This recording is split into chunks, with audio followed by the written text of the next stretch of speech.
ராதே கிருஷ்ணா. வணக்கம். உங்கள் சிகி அம்மா பேசுகிறேன். விட்டலனும் நாமும் இன்னையிலேருந்து விட்டலனோட கதைகளை நம்ம பார்க்க போகிறோம் அப்படின்னு சொல்லி நேற்று உங்ககிட்ட சொன்னேன். நேற்று இன்னொரு அதிசயமும் நடந்திருக்கு. அது நீங்கள் கவனிச்சிங்களா என்னன்னு தெரியல. நேற்றே விட்டலனும் நாமும் அப்படின்னு சொல்லி நம்ம இப்போ பார்க்க போகிற கதைகளுக்கு தலைப்பு சொல்லியாச்சு. நேற்று அஷ்டமியாகவும் இருந்தது, ரோகிணி நட்சத்திரமாகவும் இருந்தது. ரொம்ப விசேஷமாக இருந்ததுல்ல. எதேச்சியாக அப்படி அமைஞ்சிக்கிட்டது ரொம்ப சந்தோஷமாக இருந்தது. சரி, விட்டலன் பக்தர்களுடைய வாழ்க்கையில் என்னென்ன அதிசயங்களை நடத்தினார், அவர் எப்படியெல்லாம் பக்தர்கள் கூட இருந்தார் அப்படிங்கிறதெல்லாம் நாம் பார்க்க போகிறோம். பண்டரிபுரத்துக்கு நம்மளுடைய பாண்டுரங்கன் அப்படின்னு சொல்லப்படுற விட்டலன் எப்படி வந்தார் அப்படிங்கிறதையும் நம்ம தெரிஞ்சுக்கலாமா? மகாராஷ்டிரா மாநிலத்தில் புண்டரீகன் அப்படின்னு சொல்லி ஒருத்தர் இருந்தார். அவருக்கு அப்பா அம்மா மேலே அவ்வளோ பாசம். எப்படி பாசம் அப்படின்னாக்கா, அன்னையும் பிதாவும் முன்னறி தெய்வம் அப்படிங்கிறதுக்கு ஆப்போசிட்டாக இருக்கிற பாசம். அப்பா அம்மா எது சொன்னாலும் கேட்காம அவர் தீய வழிகள்லேயே ஈடுபட்டுட்டு இருந்தாங்க. உடனே அப்பாவும் அம்மாவும் என்ன பண்ணிட்டாங்க, இவனை திருத்தணும் அப்படின்னாக்கா இவனுக்கு ஒரு கல்யாணம் பண்ணி வைக்கணும் அப்படின்னு சொல்லிட்டு அந்த புண்டரீகனுக்கு ஒரு கல்யாணம் பண்ணி வச்சிடுறாங்க. புண்டரீகனே அப்பாவையும் அம்மாவையும் மதிக்காததுனால புண்டரீகனுடைய மனைவி என்ன பண்ணிட்டாங்க, மாமனாரையும் மாமியாரையும் மதிக்காமல் அவங்க கொடுமைப்படுத்த ஆரம்பிச்சிட்டாங்க. எந்த வேலையுமே செய்யறதில்ல, எல்லாமே மாமனாரும் மாமியாரும் தான் செய்கிறாங்க. இவங்களால் இந்த கஷ்டத்தை தாங்க முடியாமல் நம்ம எங்கேயாவது கண்காணாத தேசத்துக்கு போயிடலாம் அப்படின்னு சொல்லி 2 பேரும் முடிவு பண்ணிவிட்டு நாங்கள் காசிக்கு போகிறோம் அப்படின்னு சொல்லி கேட்குறாங்க. அப்போ நீ காசிக்கு போகிறதுக்கெலாம் என்னால் காசு கொடுக்க முடியாது, நீங்கள் ஊருக்கு போயிட்டீங்கன்னா இங்கே இருக்கிற வேலையெல்லாம் யார் செய்கிறது அப்படின்னு சொல்லிட்டு அவங்களும் என்ன பண்ணிட்டாங்க, போகக்கூடாது அப்படின்னு சொல்லிட்டாங்க. அந்த சமயம் பார்த்து அந்த ஊருக்கு ஒரு பஜனை குழு வந்தது. அப்போல்லாம் ஊர் ஊராக போய் பாட்டு பாடுவாங்க. அவங்க நாங்கள் காசிக்கு தான் போகிறோம் அப்படின்னு சொன்னதுமே உடனே இவங்க 2 பேரும் என்ன பண்ணிட்டாங்க, பையன்கிட்டையும் மருமகிட்டையும் சொல்லாமல் இவங்க பாட்டுக்கு காசிக்கு புறப்பட்டு அவங்க கூட போயிட்டாங்க. இந்த விஷயம் தெரிஞ்சதுமே புண்டரீகனும் அவங்களுடைய மனைவி என்ன பண்ணுறாங்க, கொஞ்ச நாள் பார்க்குறாங்க. அதுக்கப்புறம் அவங்களாலையும் எந்த வேலையும் செய்ய முடியல.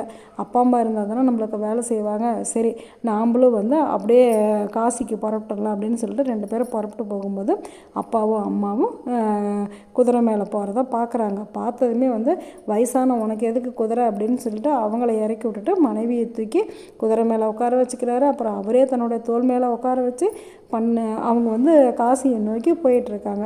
அப்படி போயிட்டுருக்கும்போது ஒரு இடத்துல தங்குறாங்க.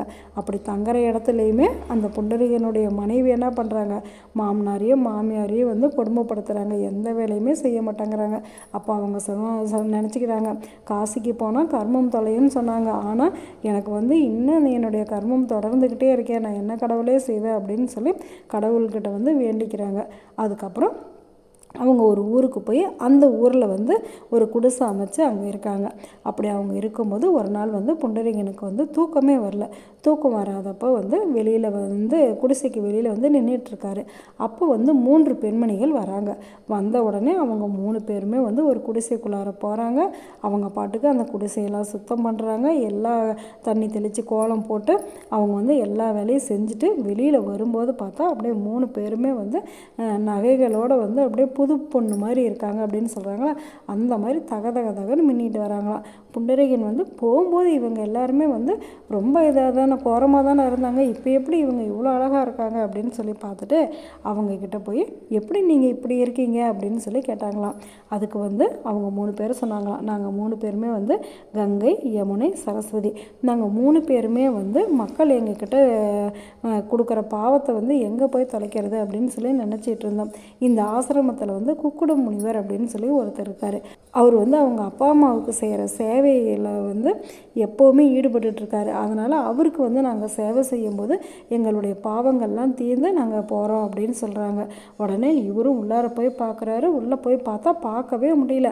அவ்வளோ அவங்க அப்பா அம்மா அப்படி படுத்திருக்காங்க. அவங்களுக்கு அந்த குக்குட முனிவர் அவ்வளோ பாசமாக அவங்கள பார்த்துக்கிறாங்க. அதுக்கப்புறமேட்டு தான் புண்டரீகனுக்கு நம்ம செய்கிறதெல்லாம் தப்பு, அப்பா அம்மா தான் நம்மளுடைய கடவுள் அப்படின்னு சொல்லி தோணுது.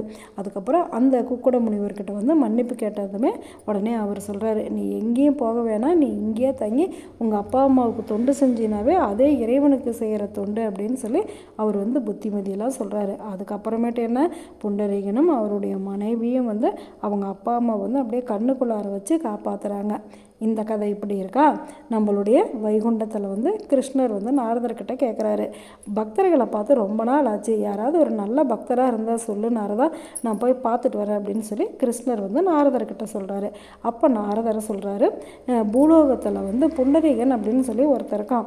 அவன் வந்து எவ்வளோ இப்போ இதாக இருந்தாலுமே வந்து அவங்க அப்பா அம்மாவுக்கு சேவை செய்கிறத மட்டும் நிறுத்த மாட்டேங்கிறான். அப்பா அம்மா மேலே அவ்வளோ பக்தியாக பாசமாக இருக்கான் அப்படின்னு சொன்ன உடனே சரி நான் போய் பார்த்துட்டு வரேன் அப்படின்னு சொல்லிட்டு நம்மளுடைய கிருஷ்ணரும் ருக்மணியும் வராங்க.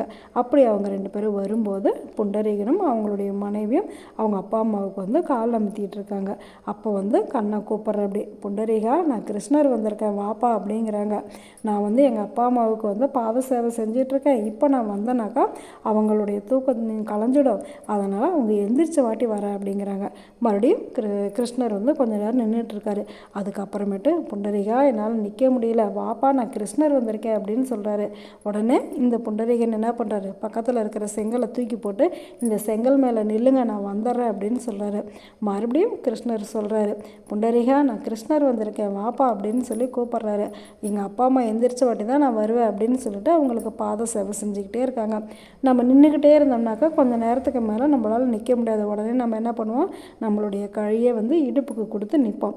அதே மாதிரி தான் அதே மாதிரி தான் கிருஷ்ணனும் ஒரு கையை ஃபஸ்ட்டு வச்சார், அதுக்கப்புறம் 2 கையும் வச்சார், இடுப்பில் வச்சுக்கிட்டே நின்றுக்கிட்டே இருக்காங்க. யார், நம்மளுடைய கிருஷ்ணரும் ருக்மணியும். அதுக்கப்புறமேட்டு புண்டரீகனோட அப்பாவுக்கும் அம்மாவுக்கும் தூக்கம் தெளிஞ்சு எந்திரிச்ச பார்த்ததுமே கிருஷ்ணரும் ருக்மணியுமே நம்ம வீட்டுக்கு வந்திருக்காங்களே அப்படின்னு சொல்லி அவங்களுக்கு ரொம்ப சந்தோஷமாயிடுது.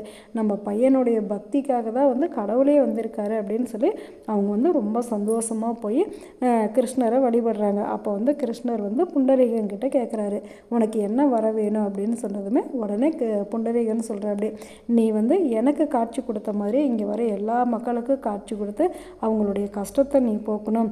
இந்த பீமா நதி வந்து ஒரு புண்ணிய நதி, அதனால் வந்து கங்கையில் குளித்த பலன் வந்து இந்த பீமா நதியில் குளிக்கிறவங்களுக்கு கிடைக்கணும் அப்படின்னு சொல்லி கேட்டாராம். கடவுளை வந்து நம்ம முழுசாக சரணடைஞ்சிட்டோம் அப்படின்னாக்கா நம்மளுக்கு அப்படின்னு கேட்குறதுக்கு எதுவுமே தோணாது. ஏன் அப்படின்னாக்கா கடவுள் வந்து நம்மளுக்கு உள்ளாரே இருக்கார், நம்மளுக்கு என்னென்ன தேவையோ அதெல்லாம் அவரே பார்த்து சரி பண்ணிவிடுவார் அப்படிங்கிற நம்பிக்கை நம்மளுக்கும் வந்தது அப்படின்னாக்கா நாமளும் எப்போவும் சுயநலமாக வேண்டவே மாட்டோம். சரி, அதுக்கப்புறமேட்டு புண்டரீகனோட ஆசைக்காக கண்ணன் என்ன பண்ணார், அங்கேயே வந்து விட்டலைன்னா அந்த செங்கல் மேலேயே நின்றுட்டார். நாம் வந்து கடவுளை பார்க்குறதுக்கு வரிசையில் நிற்கும் போது நம்மளுக்கு வந்து எவ்வளோ கால் வலிக்குது, ஆனால் யுகமாக நம்மளை பார்க்குறதுக்காக கடவுள் வந்து இன்னுமே அந்த செங்கலில் நின்றுட்டுருக்காரு அப்படின்னாக்கா கடவுள் நம்ம மேலே எவ்வளோ பாசமாக இருக்கார். அப்படியாப்பட்ட கடவுளை கண்டிப்பாக நம்ம பார்க்கணும், அவருடைய கதைகளை நம்ம கேட்கணுமில்ல, தினமுமே கேட்போம். இதில் வந்து ஒரு முக்கிய குறிப்பு என்ன அப்படின்னாக்கா, இப்போ வந்து நம்ம பெரிய பெரிய கோவில்களுக்கெல்லாம் போகிறோம், அங்கெல்லாம் வந்து நீண்ட வரிசையாக இருக்குது, சாமி பார்க்குறதுக்கே ரொம்ப நேரம் ஆகுது. அப்படி இருக்கும்போது எல்லாரும் தயவு செஞ்சு சாமியை பார்த்த உடனே வெளியில் வந்து உங்களுடைய வேண்டுதல்களை வைங்க. ஏன் அப்படின்னாக்கா குழந்தைங்களோட நிறையா பேர் வந்து வரிசையில் நிற்கிறாங்க, வயசானவங்க நிற்கிறாங்க. ஏன், கடவுளே வந்து நம்மளோட வந்து வரிசையில் நிற்கிறாரு, பக்தர்கள்லாம் நம்மளை பற்றி என்ன பேசுகிறாங்க அப்படின்னு சொல்லி கேட்குறதுக்கு. அப்படி நம்மளுக்காக உள்ளாரையும் காத்துட்ருக்கிறாரு, வெளியிலையும் காத்துட்ருக்கிறாரு, நம்ம மனசுக்குள்ளாரையும் காத்துட்ருக்காரு. அப்படி காத்துட்ருக்கிற கடவுளை நாம் காக்க வைக்கலாமா? அதனால் கடவுளை பார்த்துட்டு வெளியில் வந்துட்டு நம்மளுடைய வேண்டுதல்களை சொன்னோம் அப்படின்னாக்கா கடவுளும் ரொம்ப சந்தோஷப்படுவார். இவ்வளோ பக்தியாக இருக்கிற இந்த புண்டரீகனோட பேர்லேயே இந்த ஊரோட பேரும் அமைஞ்சிருச்சு. புண்டரீகபுரம் அப்படிங்கிறது தான் மருவி பண்டரிபுரம் அப்படின்னு சொல்லி மாறிடுச்சு. ஒரு பக்தனுக்காக கடவுள் வந்து இன்னும் செங்கல் மேலேயே நின்றுட்டுருக்காரு அப்படின்னு சொல்லிட்டு இந்த புண்டரீகனோட கதையை கேட்குறதுக்கு உங்களுக்கு பிடிச்சிருக்கும் அப்படின்னு சொல்லி நினைக்கிறேன். இதே மாதிரியே வந்து நிறையா பக்தர்களோட வந்து நம்மளுடைய பாண்டுரங்கன் வந்து விளையாண்டுருக்காரு. அவங்களுடைய கதைகளையும் நம்ம கேட்கலாமா? இனிமேல் விட்டலனும் நாமளும் தான். நல்லது நினைப்போம், நல்லதே நடக்கும், ஆனந்தமாக இருப்போம். Okay, bye. ராதே கிருஷ்ணா.